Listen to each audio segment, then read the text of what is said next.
بزرگترین تحفه و هدیه و آبرویی که باید در روز جمعه کسب بکنیم چیست؟ حالا بحث‌های دیگرش بانیم.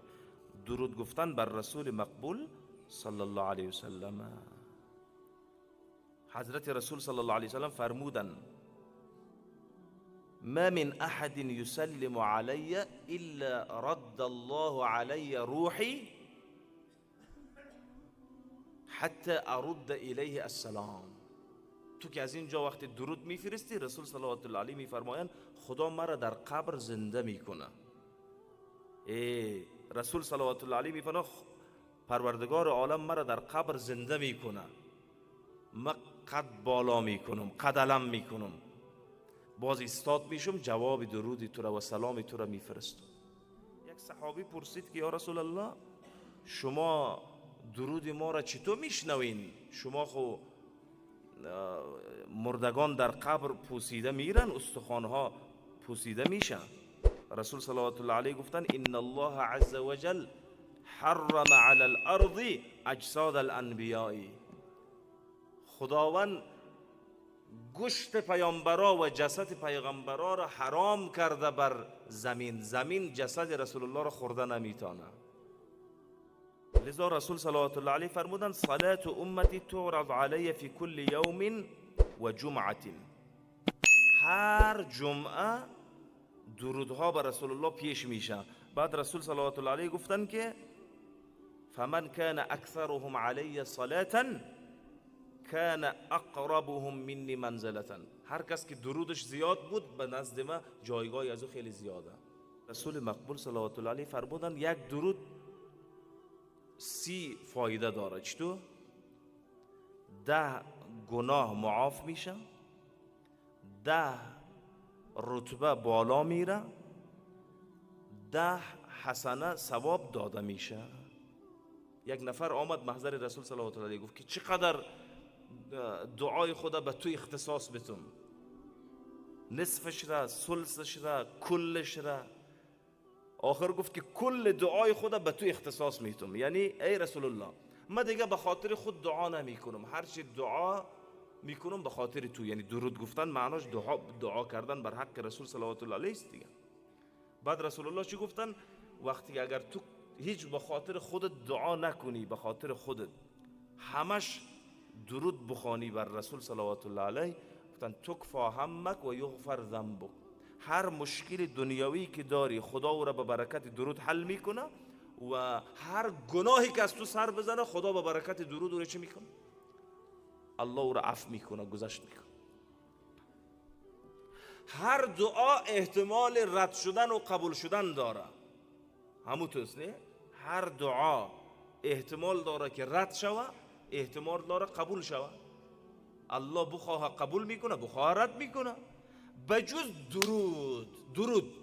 درود یک دعایی است که هیچ احتمال رد نداره. الله درود را رد نمیکنه. ز مهجوری برآمد جان عالم، ترحم یا نبی الله ترحم. در سر قبر رسول الله رفته میگه و گفته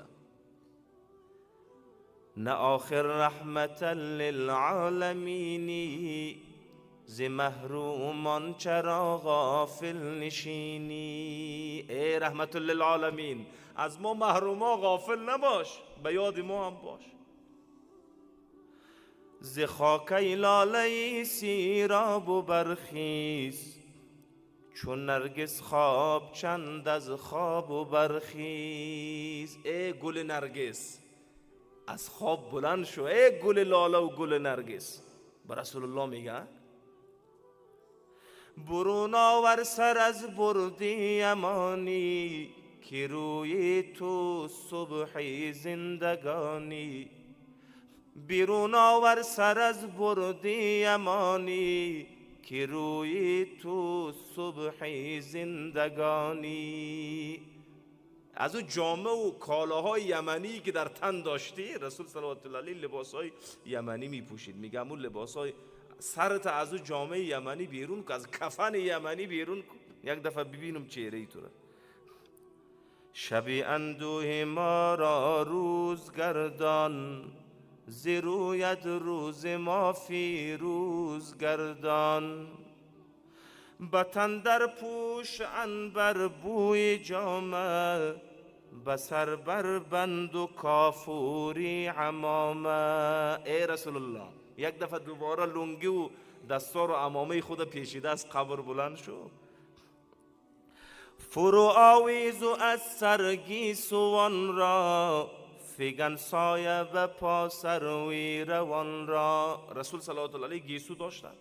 دوباره ادیمی طایفی نعلین و پاک کن، شراک از رشته جانهای ما کن.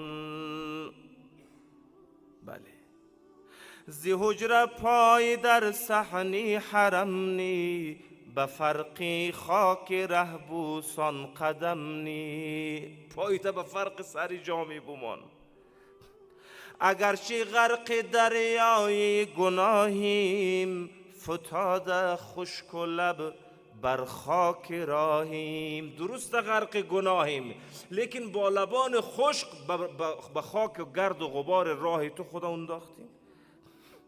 بله، خوشان که از گرد ره سویت رسیدیم، بدیده گردی از کویت کشیدیم. محور رسول خداست صلی الله علیه وسلم. لذا روز جمعه ارتباطش با رسول الله صلی الله علیه وسلم است که جمعه سید الایام، سرور روزهاست، و رسول الله سید الانبیا، سرور پیغمبران الهی است.